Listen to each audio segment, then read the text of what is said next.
Sir ఏంటి sir song పరిస్థితి? రేపు నా పరిస్థితి ఏంటో నేను ఆలోచిస్తాను. మీ సాంగ్ చాలా బాగుంది.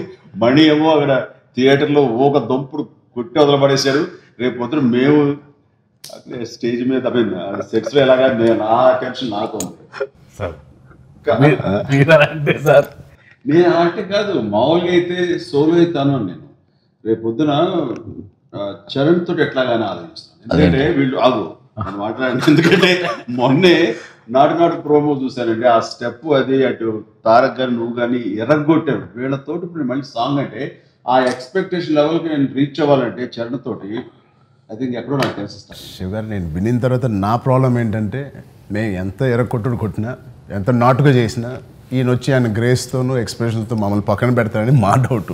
యాక్చువల్గా సాంగ్ థియేటర్లో గోల చేయటం, సినిమా టికెట్లు గోల చూశాను. కానీ for the first time sir నాకు షెడ్యూల్ కనుక్కొని షూటింగ్కి వచ్చి లైవ్లో షూట్ చూడాలి, మీ ఇద్దరు డ్యాన్స్ అని నాకు ఆబ్లిగేషన్స్.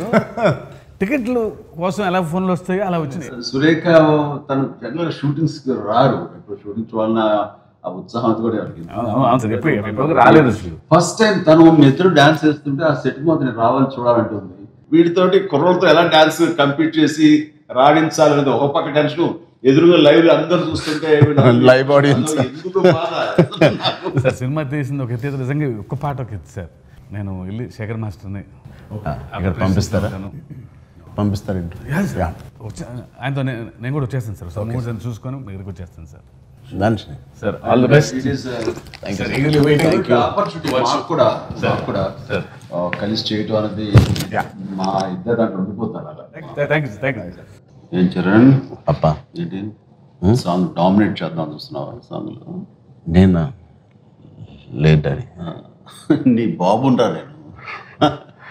డామినేట్ చేయండి, బట్ తగ్గను కూడా డాడీ. తగ్గాలి, తగ్గుతావు. ఎస్, కరెక్ట్గా చెప్పావు.